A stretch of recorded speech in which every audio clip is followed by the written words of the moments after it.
as you can see, I'm obviously here in person. This is me, not a clone of me. And the reason I'm here in person is because Pennsylvania is so important to the future of the world. You show what matters by your actions, not your words. And my actions are, I'm here, I'm in Pennsylvania, and I'm here for a very important reason. I can't emphasize enough that Pennsylvania is, I think, the linchpin in this election. And this election, I think, is going to decide the fate of America, and along with the fate of America, the fate of Western civilization. The Constitution to be upheld. Told at times that these are like right-wing values. I'm like, are you insane? There's literally the fundamental values that made America what it is today. And anyone who's against those things is fundamentally anti-American. And the hell with them. I actually lived in Pennsylvania for 3 years, by the way. I'm no stranger to the state. I lived in the city for 3 years. I went to school here. So I know the state. I'm not some just arrived situation. I've been here, spent 3 years of my life here. It's a great state. Love it. The thing is, I was talking to friends of mine who, like when I went to Penn,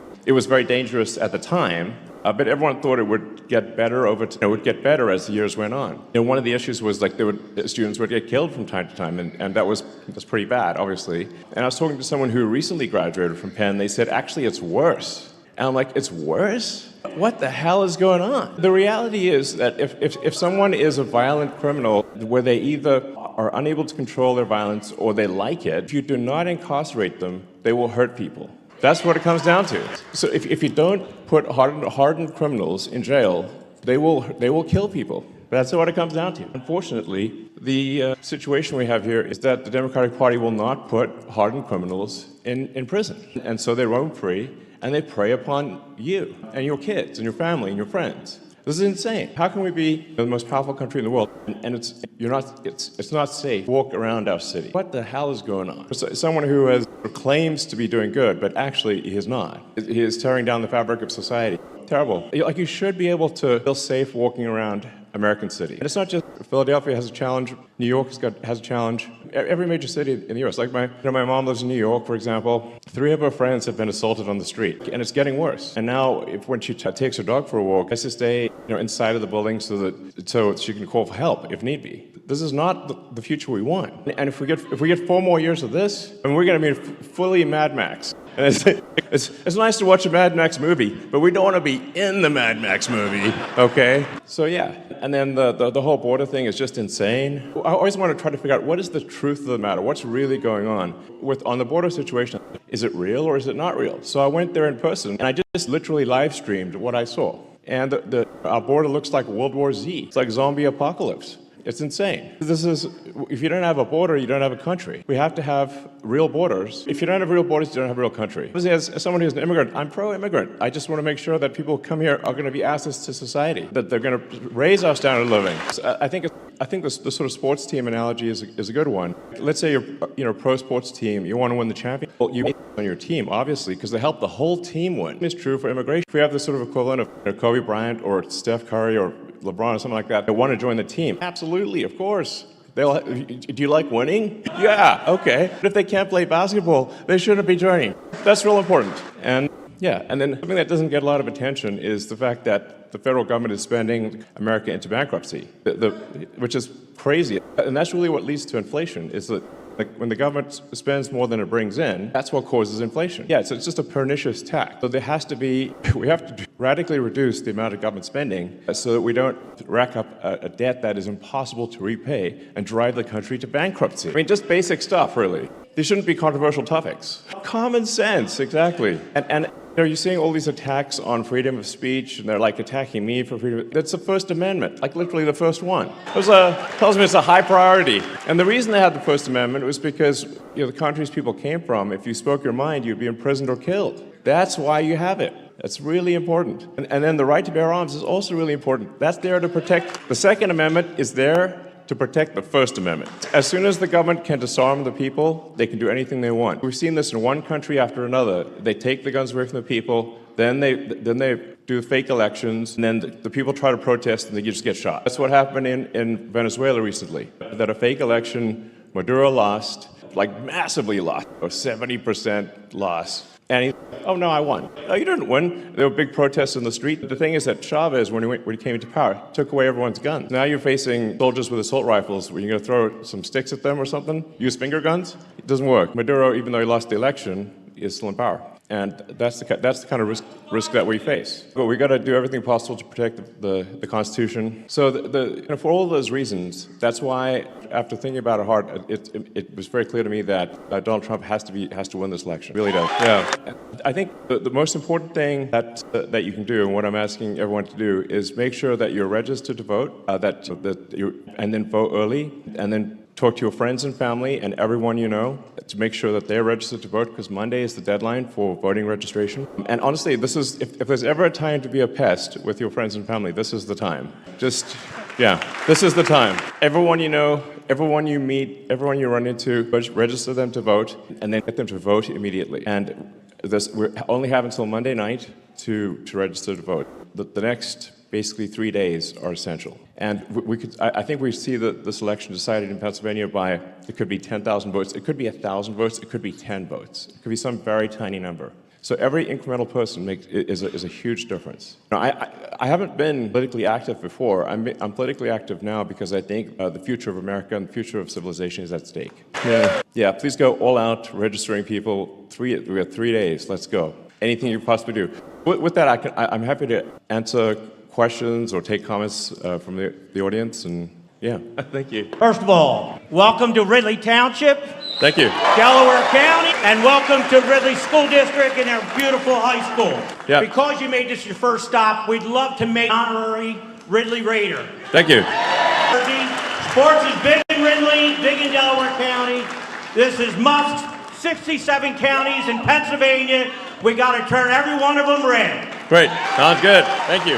Thank you very much. What can all of us here, everybody in this auditorium, everybody watching the live stream, what can we do now to make sure we get Donald Trump across the finish line in Pennsylvania and everywhere else in this country? Yeah, it's fundamentally for the next 3 days, just everyone needs to focus on registering friends, family, acquaintances, everyone you know. Because if you're not registered by Monday, that's why I'm being repetitive about this and really emphasizing this. Anyone not registered by Monday evening, or if they're registered incorrectly, their vote won't count. They won't be able to vote. We got 3 days. It's all about registration every single day. And like I said, this election could be decided by a handful of people. It could just be that a little bit of extra effort on voter registration decides the entire future of civilization. So that's why I'm saying, man, if there's ever a weekend to spend going hog wild on registration, this is it. Thank you so much for being here. It means so much, and I think it's really in line with your character as I've come to know you from listening to you speak in interviews. In addition to voting for Donald Trump, what can the average citizen do to help train AI to be truth-seeking? Well, I think definitely publicly pushing to ensure that AI is truth-seeking and is not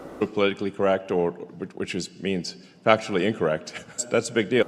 Just speak out on social media and certainly complain loud when other companies attempt to essentially program AI with a dystopian San Francisco, Berkeley philosophy. And if you want to know where that philosophy leads, just walk around the streets of San Francisco. But be careful, because do not get killed by a violent drug zombie, because they're all over this downtown SF. It's insane. So you can see where does that philosophy lead, and unfortunately I think a lot of the AIs are being programmed, at least implicitly, with that misanthropic dystopian philosophy.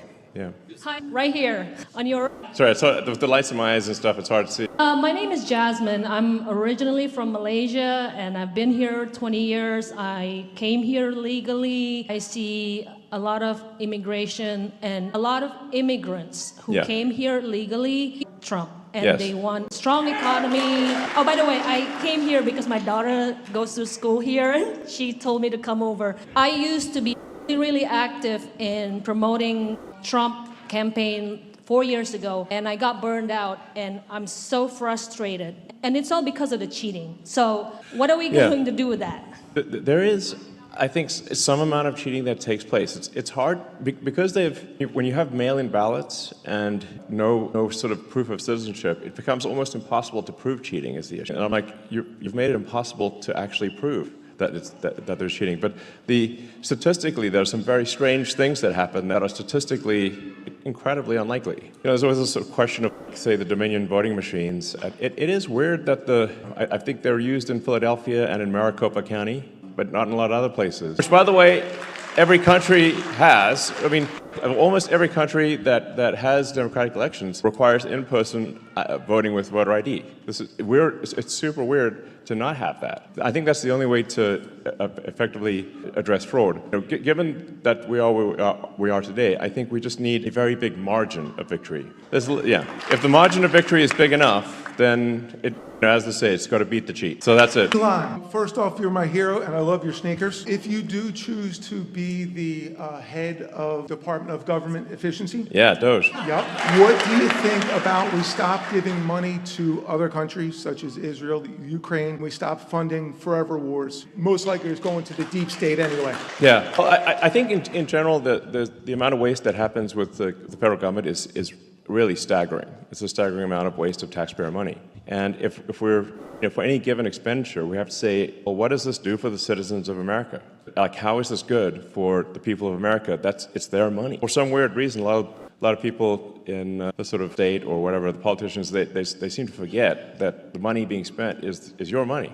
And if it's not being spent in a way that is beneficial to the American people, it's a misuse of the funds. So, yeah. I mean, there's a lot of money that's being spent where sort of illegals are getting more benefits than citizens. And what the heck is that? That doesn't make any sense. So as we bring government spending and look inward to our country, I am a government employee. I care about innovation and efficiency. With your vision for a Department of Government Efficiency, what can we do? How can we support you? And also, how can we spotlight the needs of people in North Carolina? The body count is abnormally underreported. What can we do to press on that and to support people within our country? I do think that government efficiency is not simply about reducing the size of government, but making sure that there are incentives for excellent work. So if whatever you incent will happen. So if you have incentives for excellent work, and if by the same token, if someone's not doing excellent work, they're exited, just like normal. It's really what happens in a properly functioning company is that you reward, or think of a sports team. The players that are doing well, they get rewarded, and the players that are not doing well, they exit the team. And that should just be how it works. And I think that'll have a profound effect on the effectiveness of government. So whatever you incent will happen. If the incentives are aligned with saving people in North Carolina, then that's what will happen. But if you have a failed response to the disasters, to the hurricane disasters, and no one even gets fired, okay, what do you expect? No one's going to take action. People if there's a track record of failure, you have to exit the people who failed. Otherwise, people will look around and say, yes, I don't need to do anything because nothing bad happens to you, even if you do a terrible job and people die, which is insane. Can you tell us about your trip to Israel? Definitely one of the toughest regions to, what set of actions result in the greater good in Israel? I mean, obviously, you cannot have people who, if they want to hold everyone in Israel, you got to stop that. There's no way. Yeah, those people either need to be killed or incarcerated, or they will simply try to kill more Israelis. This is what it amounts to, obviously. And they want to kill Americans too, by the way. Generally, Israel is referred to as the little Satan in America. We are the big Satan. That's what the Ayatollah calls us. So I think, I think a lot of what's happening there is people are being taught to hate in Gaza from when they're children. They're taught to hate. And that's really the thing that needs to stop for there to be long-term peace, hopefully, is that you just cannot have the kids be taught to hate from the moment they can talk. That's fundamental. Yeah. So I think there's a three-step process there, which is, you've mentioned one has to do the difficult thing, which is to, yes, eliminate Hamas, exactly. I think also going forward, anyone who's teaching hatred in Gaza or elsewhere, they need to stop doing that. That can't be acceptable. And we have to stop, kids being taught to hate America in America. So prosperity in Gaza. So this is very difficult. It's like, how do you, after terrible things have been done, you have to bring prosperity to Gaza. And that's the thing that will ensure, provided kids are not taught to hate and there's long-term prosperity, I think there will be peace in Gaza. And we see an example of that after World War II, where with Germany and Japan, they were defeated, they obviously did terrible things, but changed the education system. And unlike World War I, we helped rebuild Japan and Germany. Marshall Plan. Instead of exacting vengeance, America insisted, we're going to help rebuild Germany, we're going to help rebuild Japan, and now they're our ally, and there's been no war ever since. Welcome to Delaware County, and I want to say congratulations on the successful redocking of your... Honestly, it was a great week. We had the Tesla sort of cool autonomous car and robot stuff, which I think is going to be really great. I think who wouldn't want their own personal C-3PO R2-D2? It'd be awesome. We're going to build some awesome helper robots and autonomous cars, and And then, I mean, this is a good day. Fate is smiling upon us here. Thank you. And we caught the rocket, which is just totally nuts. You know, you see that rocket booster, largest, heaviest flying object ever made, and it just got caught by Mechazilla arms. Karate Kid, but bigger. A catch on the fly with the chopstick. The question is, do you think there is a shadow government behind the Biden-Harris administration? Let me put it this way, it's not Biden. We know that for a fact. Okay. The dude has like barely got 2 functional neurons. And he just seems to be at the beach a lot, and So he's obviously not in charge. So when the polls started going low on Biden, he was saying, oh, he's staying in the race, but then I guess the real powers that be told him he's not. So who is it that's behind him? We know Obama, okay? But Obama... I'm just as curious as you are. It is, as far as I can determine, there isn't any one sort of puppet master. It's more like there's 1,000 or, I don't know, a lot. So, I mean, I'd like to talk to them to understand more about, listen, what are your goals, puppet masters? I'm just curious. I mean, maybe I agree with some of them. It's possible.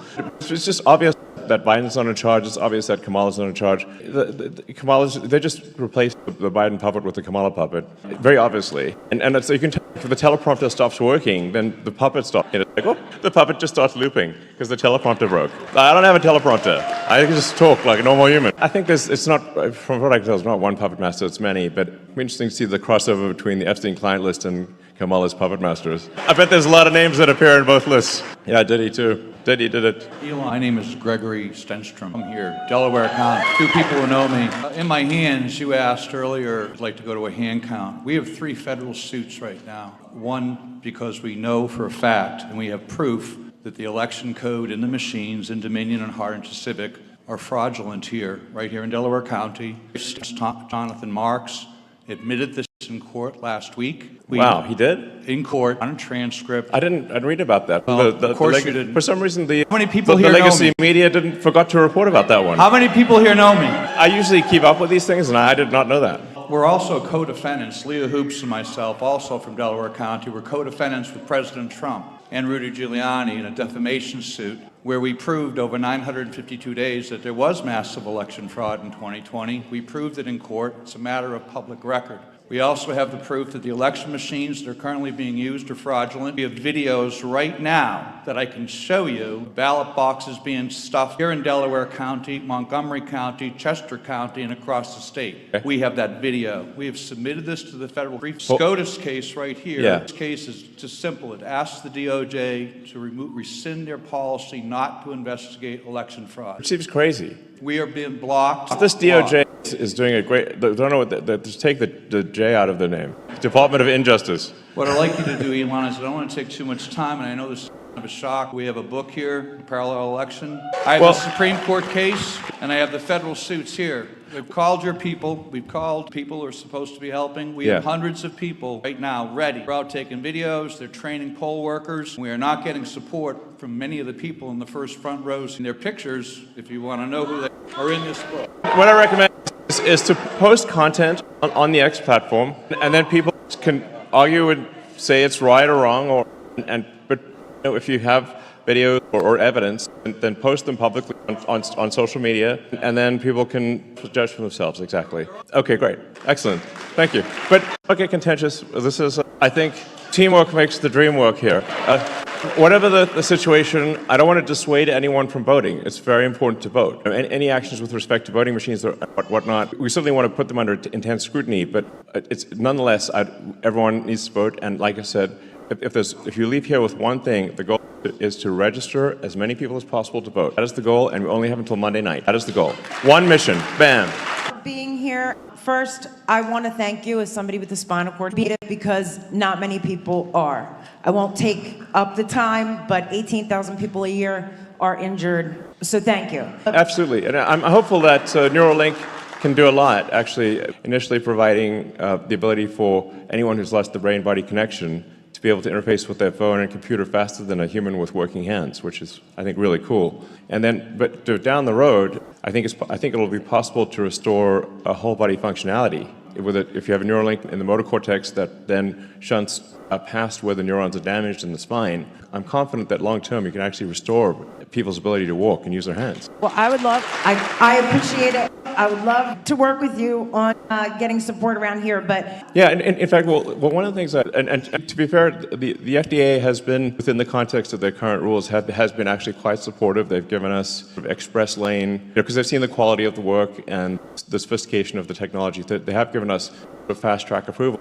But still, our progress is limited by regulatory issues, and that's the same thing that's happening with SpaceX. SpaceX can build a giant rocket faster than the license can be processed by the government, which is insane. I should mention, like, one of the most fundamental things about me supporting the biggest showstopper of all for me in terms of why I feel Donald Trump must win is that we have to have sensible regulations. We have so many regulatory, last time I checked, we have 428 agencies. So there's more than an agency a year has been created since America was a country. Like, we've got almost twice as many agencies as years that America has been a country, which means an agency has been created, sometimes two new agencies per year created, which is just madness. So America is being smothered by overregulation. I call it slow strangulation by overregulation. That's yeah. I would like to ask about natural gas and lithium. Pennsylvania is rich of natural resources and fracking gas and lithium, which could benefit not only our state, but our entire country. However, many residents, and I have to be honest, along 350 miles of Pennsylvania had real challenges like eminent domain and the destruction of water sources, such as what happened with the Mariner East pipeline. How can we ensure that while utilizing these resources, we work closely with local governments and residents without the federal government overreaching and forcing land from homeowners? Effective communication with citizens and their involvement in these decisions is crucial. What role do you see for technology or private industry in making sure that this process is transparent and fair? Because believe you me, lots of people were forced with eminent domain and aquifers poisoned all across Pennsylvania, including our veterans. And this has been a real problem since 2016. So we want to support our workers and use our gas. Sure. And but we need to be careful of what we're taking from people who've lived here, families for centuries. Certainly, I believe in sensible regulation, but what I see happening is that there are all sorts of, there's a mountain of rules that actually don't benefit people, and then there's missing rules that do benefit people. It's this bizarre Kafka nightmare of regulations where ultimately the good of the people is not served. Regulatory delays for things that are fake. Meanwhile, bad things are allowed to happen simply because someone filled out the paperwork and gamed the system. So this is what I mean. It's when I say the Department of Government in addressing any issue which is not in the interest of the people. And we do need to, at times, fight against what large corporations are pushing for, because some of them are very short-term, and some large corporations do bad things. Corporations are like people. Like, some people are good people. Some corporations are good, some are middling, and sometimes some corporations are bad. Just like people is the way to think of corporations. We've got to stop the corporations that want to do bad things, make sure they're doing things that are in the interest of the people. And then corporations that want to do good things, they shouldn't be slowed down by smothering regulation. And I think these things should be done very much. Hey, Elon, how are you? Bro, these are two tough acts to follow here, but my question is a little more simple. What are some of the first courses of action you plan to take as the head of government efficiency while Trump gets elected? And do you have any areas of concern in particular? Yeah, well, that's a good question. I definitely focus right now is making sure that Trump wins the election. Otherwise, it doesn't matter. And I think if Trump loses, we're going to see our cities are going to get less safe. Borders are obviously going to be wide open. We're going to see government spending go ballistic, inflation go nuts. It's going to be just on every level. And fundamentally, the current trend of strangulation by overregulation is not turned around. We'll never get to Mars. It just will be illegal. And then we'll be a one-planet civilization. There won't be a space-faring civilization, and stuff will never be real. And we want stuff to be real. Yeah. Now, I've had quite a bit of interaction with the government because SpaceX is the biggest NASA contractor, actually. Does a lot of work for NASA. And I'm a big fan of the agency, by the way. But there are expenditures that don't make a lot of sense, that are wasteful. And we need to put a stop to that. Honestly, there's so much government waste that's going on that I would call it a target-rich environment. It's hard in every direction. There's this just mad waste. And I think if people simply know that if they waste a ton of taxpayer money, they're going to get fired, that will immediately improve the situation. Immediately. Yeah, it's just literally, And I think, but actually, it's got to be both carrot and stick. If a government official is very effective in spending your money, because taxpayer money is your money, if they're effective in spending your money, they should be promoted, they should be rewarded. And if they waste your money, or do something that's basically corruption, they should be fired, obviously. They have a duty to spend your money well. Yeah. Hey, Elon. As a veteran who was deployed because of a lie that was told 21 years ago. It's a lot of lies, man. Yeah. This is a lot of lies. With Harrison Laws running on a campaign to make disinformation illegal. Yeah, disinformation just means information they don't like. So what would you say? What would you say to an administration and a candidacy that is spreading lies or disinformation about the troops that are currently in combat, my friend, and Hunter Biden's laptop, the president's decline, and so on? Yeah. During the Trump-Kamala debate, she said there was no active duty soldiers out there. I'm like, I know a whole bunch of them. What are you talking about? That's a shameful, terrible lie. And she wasn't even fact-checked. And I'm like, are you kidding? Yeah, thank you. Yeah, and I just like to say, for the people, for the Americans out there who are serving in dangerous places right now, unlike what Kamala said, thank you for your service to the country. For stepping up to help America when you don't have to. Be on an island right now. Yeah, I have a lot of jobs. No, it's true. There are a lot of people I know who are on a yacht, sipping a Mai Tai, whatever, in an island. And there's a thing I could be doing. I can't if I think the future of the nation is at stake, which I do. You know Alberto Congawala. He's the system manager for Europa Clipper. That's a cool mission, by the way. Which you sent into space on Monday. Absolutely. In fact, that was a mission where I talked to SpaceX. The mission's important, but this mission's excellent. I think, like you, like I think most people, I want a future where you look forward to it and you're excited about what's going to happen. That we're going to learn new things. That it's going to be better than the past. And a future where we're a spacefaring civilization. We're out there among the stars. Where Star Trek is real. That's exciting. It can't just be about solving one problem after another. There have to be things that inspire. That's a hard one to build, but at some point we should build a warp drive. But even without the warp drive, the Starship, the rocket made by SpaceX, is capable of building a city on Mars and a city on the moon. That's what it's designed to do.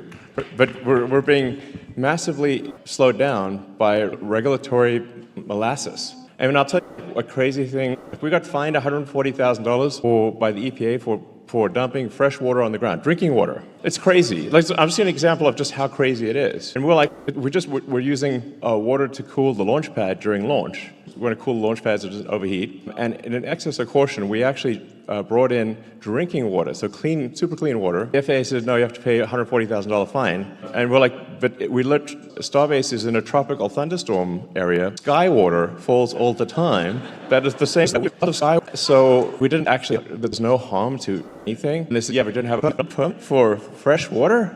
Are you, what? It's just totally crazy stuff like that. And they said if we don't pay the fine, they're not going to process any of our future applications. So they're like, this is the kind of crazy stuff we're dealing with. Yeah. Hi, Elon. My name is Sarah. I'm from Philadelphia. I have a whole team here.